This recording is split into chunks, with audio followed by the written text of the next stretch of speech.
As we heard during part 1, profitability remains a particular challenge for law firms.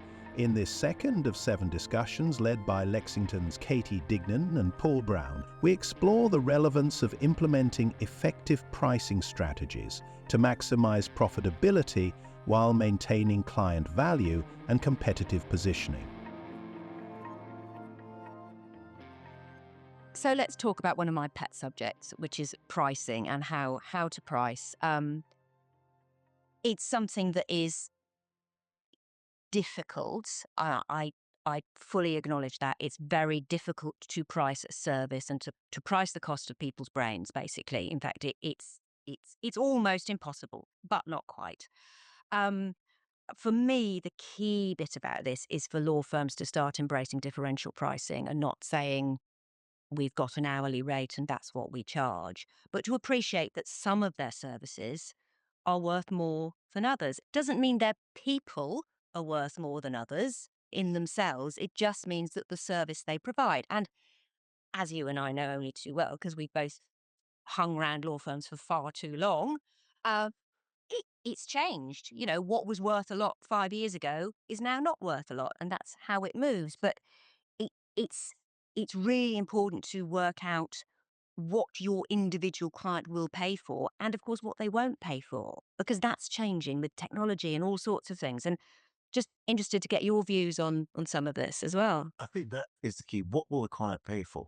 What is worth top like for the client? And we're seeing all the time clients saying, okay, tell us how you're going to use technology, use AI to give us a better deal. And secondly, really understand what that client wants, ideally say what they need as well. And thirdly, what we're seeing across the piece is that the best margins are for matters that are important to the client, of course, are cross-jurisdictional and cross-practice. So they need the law firm to be agile, to work collaboratively to get the best margins. But absolutely spot on. Look at alternative approaches. And the other thing I see or hear often from the law firm, they say, oh, well, this part of work is fixed costs. And people say, we should do timesheets, coming back to our previous issue. And of course, if you have the hours, you don't know what profit you're making on that fixed cost. You can't adjust it for the next time around.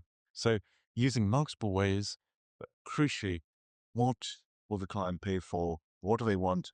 And what are they deemed? And I guess the critical point around that as well is that pricing isn't a moment in time. It's not the lawyer, the partner sitting at his or her desk going, this is what it's worth. It's a conversation that goes on with the client. So it's very much, what's your budget? How important is this to you?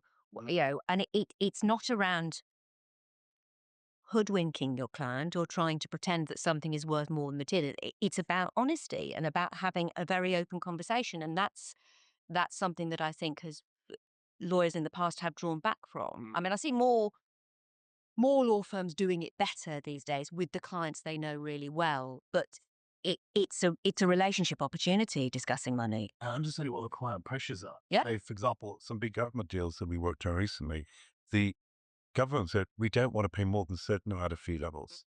But on the other hand, we can do a deal where you charge every hour you do, and we will promise you we will pay every month on the job. So that the law firm said, okay, we'll take that lower margin, but in terms of the cash flow, which is equally a part of profitability, that was fantastic. And it was a huge and vital piece of work for this law firm. So what are the pressures on your client? Really understanding their business, understanding their position, using that to make a great pricing strategy.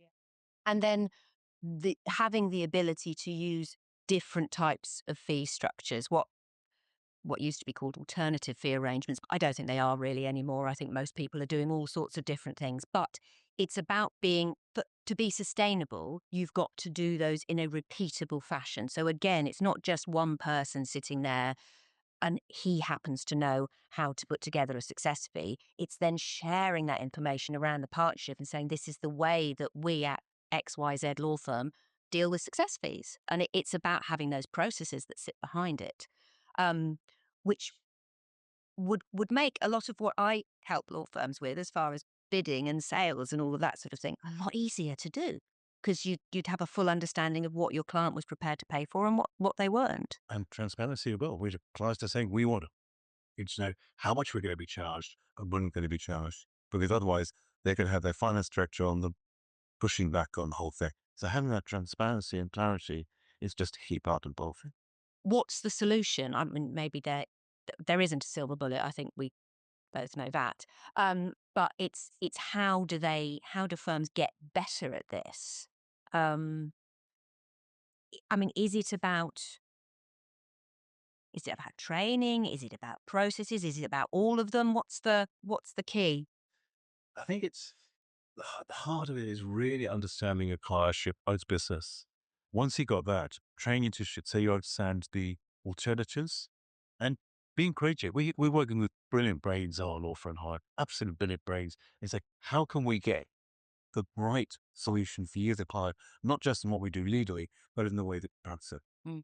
So a lot of our clients, our law firm clients, use retainers, particularly in places in Africa. That's a really big part of the offering that they give, is to have retainers with their clients. But I think there are also lots of law firms who are constantly worried about the fact that they are not getting profit out of these retainers.